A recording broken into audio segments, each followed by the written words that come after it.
Assalamualaikum warahmatullahi wabarakatuh. Hai, perkenalkan saya Cindy Putranavia dari Prodi Ekonomi Islam Universitas Islam Indonesia Yogyakarta. Baik, perkenalkan nama saya Fitria Ulil Albab dari Prodi Ekonomi Islam Universitas Islam Indonesia. Jadi di sini kami ingin memberikan sebuah materi tentang maqasid syariah. Jadi tokoh besarnya dari maqasid syariah adalah Imam Asy-Syatibi, yaitu dengan karyanya Al-Muwafaqat fi Usul Al-Ahkam.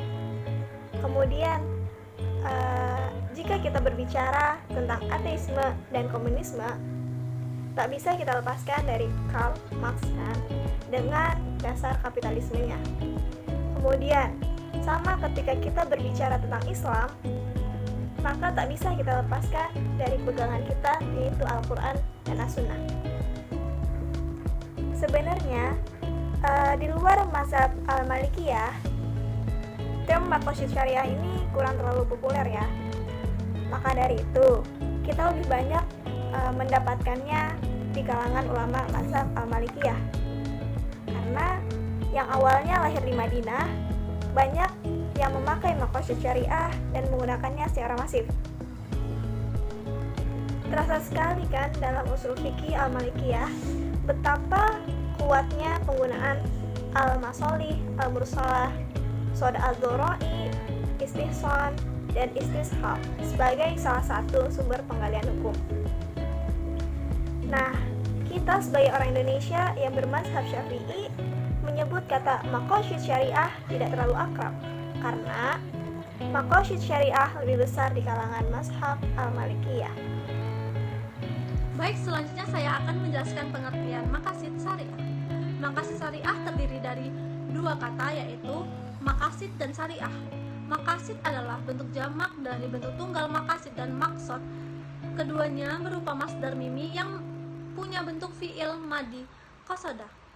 Secara bahasa, maqasid ini punya beberapa arti, diantaranya al-i'timad, berpegangan, al-induk, itiyan asyai, memberikan sesuatu, at-tawajuh, menghadap, dan istimatu, at-tariq, lurus pada jalannya. Al-Qurtubi menjelaskan bahwa makna qasidan yaitu jalan yang mudah dan diketahui. Sedangkan kata syariah secara bahasa kita bisa awali dari kamus-kamus bahasa Arab, bermakna ad-din, al-milah, al-minhaj, at-tariqah, dan as-sunnah. Ibnu Taimiyah menyebutkan bahwa kata syariah dan syariah terkait dengan semua yang ditetapkan Allah, baik masalah akidah ataupun amal.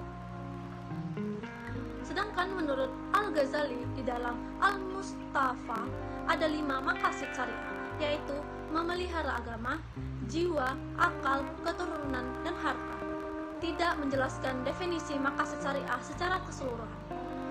Definisi maqasid syariah yang umum menurut Ibnu Ashur adalah sejumlah makna dan hikmah yang disimpulkan bagi pembuat syariah pada semua syariah atau sebagian besarnya. Sedangkan definisi yang khusus adalah hal-hal yang dikehendaki syar'i atau Allah untuk merealisasikan tujuan-tujuan manusia yang bermanfaat atau untuk memelihara kemaslahatan umum mereka dalam tindak-tindakan mereka secara khusus. Menurut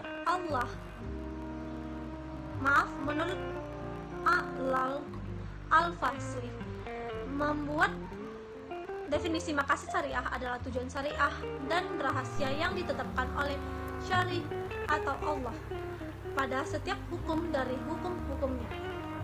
Nah, kemudian ada pertanyaan nih, apakah selalu ada maqasid di dalam setiap hukum? Ada 2 pendapat mengenai pertanyaan tersebut. Pendapat yang pertama yaitu mu'alalah, dan yang pendapat kedua adalah ghairu mu'alalah. Pendapat yang pertama yaitu memastikan bahwa semua perbuatan Allah SWT termasuk ketika menetapkan hukum statusnya adalah mu'allalah. Dalam arti selalu ada tujuan, sebab, hikmah, dan maksud tertentu. Ya, meski kita tidak tahu apa maksudnya kan. Ibnu Taimiyah menyebut mereka yang berpendapat seperti ini sebagai para pengikut ulama 4 mazhab, atau dengan istilah ahli ilmu, ahli tafsir, para filsuf klasik. Sedangkan Ibnu Al-Qayyim menyebutkan bahwa mereka itu sebagai ahli tahqiq dari kalangan ulama usul, fuqaha, dan mutakallimin. Termasuk juga di dalam kalangan sebagai Mu'tazilah, yang dalam perkata ini nampaknya sejalan dengan kalangan Ahlus Sunnah wal Jamaah. Kemudian pendapat kedua yaitu ghairu mu'allalah.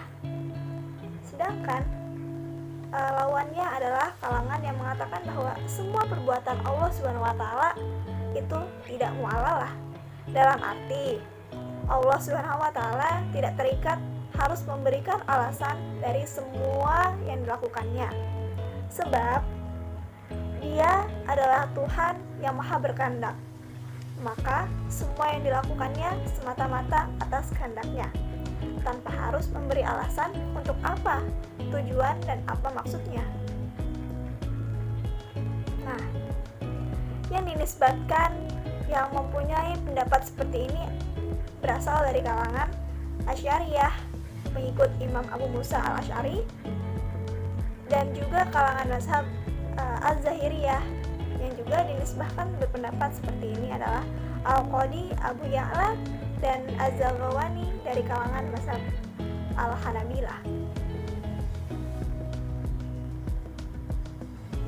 Sehingga kenapa Jin? Baik, di sini saya akan menjawab secara singkat bahwa kalangan 4 mazhab mengingkari ikhlas atas sebab dan tujuan apabila terkait dengan perbuatan Allah Subhanahu wa taala. Bahwa Allah Subhanahu wa taala tidak terikat dalam kewajiban menetapkan tujuan, sebab dan hikmah dari apa yang dilakukan oleh kita sebagai manusia. Tentu hal itu tidak bisa dipungkiri, khususnya terkait dengan penarikan kesimpulan hukum yang Allah Subhanahu wa taala tetapkan bagi kita. Ibnu As-Subki menjelaskan dalam Al-Ibhaj bahwa tidak ada kontradiksi dalam masalah ini, karena yang dimaksud adalah ikhlas yang lahir dari perbuatan mukallaf, yaitu kita sebagai hamba Allah. Sebagaimana juga yang disebutkan oleh Al-Karawani bahwa kalangan Al-Asy'ariyah tidak mengatakan bahwa perbuatan Allah Subhanahu wa taala itu terikat dengan tujuan, melainkan bahwa meliputi banyak hikmah dan maslahat bagi para hambanya dalam jumlah yang tak terhingga. Asy-Syaitibi juga ikut menjelaskan bahwa pada setiap hukum syariah dipastikan ada ikhlas, dengan pengertian bahwa ikhlas itu adalah tanda dan mu'arif dalam hukum khusus. Adapun tingkatan maqasid syariah menurut Al-Imam Asy-Syatibi menjelaskan maqasid syariah memiliki 3 tingkatan. Yang pertama, ad-daruriyah atau primer, tingkatan kemaslahatan yang dikandung dalam 5 prinsip dasar, yaitu yang pertama, ifzun ad-din atau menjaga agama. Menjaga agama merupakan tujuan yang paling utama dari adanya syariah. Menjaga agama ini biasanya juga diwujudkan melalui ketakwaan kita, yaitu menjalankan segala yang diwajibkan Allah Subhanahu wa taala dan menjauhi larangannya. Contohnya seperti apa, Pipit? Baik, contoh dari hifzuddin yaitu menjaga agama. Contohnya itu seperti sholat, puasa, zakat, haji. Karena hifzuddin itu menjaga agama, dan yang paling utama dari syariah, menjalankan yang diwajibkan oleh Allah dan menjauhi yang dilarang oleh Allah SWT. Sholat wajib, perhatikan itu harus utama. Baik, yang kedua ada hifzun an-nafs atau menjaga jiwa. Menjaga jiwa berkaitan dengan kita sebagai manusia dan sebagai masyarakat, yaitu kita harus menjaga jiwa kita sehingga adanya larangan membunuh, larangan menyakiti diri kita sendiri, dan larangan untuk menzalimi saudara kita sendiri. Yang ketiga, hifzun aql atau menjaga akal, yang menjadikan manusia menjadi makhluk yang sempurna, yaitu adanya akal. Akal merupakan salah satu alat untuk mendapatkan pengetahuan, dan adanya larangan untuk meminum khamar karena dimaksudkan untuk menjaga akal kita. Yang keempat, hifzun mal atau menjaga harta. Harta yang didapatkan harus didapatkan dengan cara yang halal atas ridha Allah Subhanahu wa taala, yaitu adanya larangan riba, gharar, dan maisir, dan perintah atau anjuran untuk kalangan muslim untuk bersedekah, perintah untuk membayar zakat, larangan untuk mendapatkan harta dari jalan yang batil, dan juga tidak serakah dalam mengejar harta. Yang kelima, hifzun nas atau menjaga keturunan, menjaga keberlangsungan sesuai dengan ridha Allah. Sebagai contohnya, larangan untuk berzina, perintah untuk menikah, dan perintah untuk menafkahi baik lahir maupun batin. Tidak dianjurkan untuk talak atau cerai. Yang kedua, al-hajiyah atau sekunder, sesuatu yang dibutuhkan karena merupakan keluasan dari syariah atau menjadi solusi dari kesulitan dan masyakkah, atau sesuatu yang menghambat sehingga sesuatu yang diberikan oleh syariat tidak maksimal. Contohnya, seseorang yang berpuasa di bulan Ramadan pada dasarnya merupakan dahruriyah, yaitu wajib berpuasa. Akan tetapi, ada suatu kondisi bagi yang musafir atau yang sakit itu tidak boleh berpuasa, atau seseorang yang sedang hamil atau menyusui itu juga tidak boleh berpuasa. Hal-hal seperti ini termasuk hajiyah dan termasuk masyaqqah. Dan yang terakhir, yang ketiga, at-tahsiniyah atau tarsir.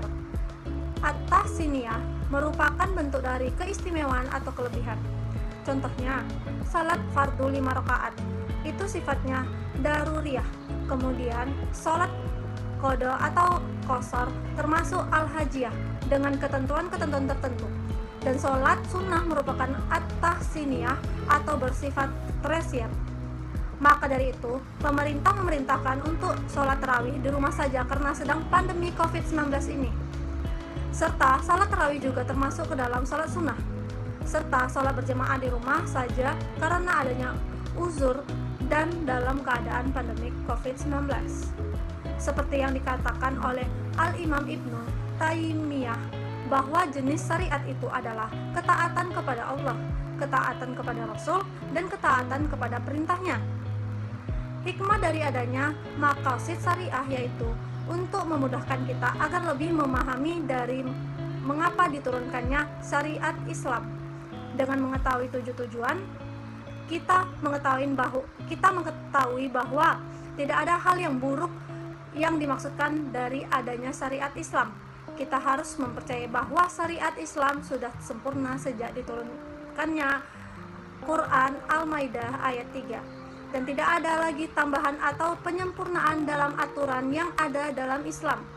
Kemudian, tujuan dari syariah atau maqasid syariah yaitu untuk adanya kemaslahatan atau kesejahteraan untuk umat manusia atau ditujukan untuk membawa manfaat untuk umat manusia. Sekian penjelasan dari saya dan Pipit tentang maqasid syariah. Saya tutup dengan Assalamualaikum warahmatullahi wabarakatuh.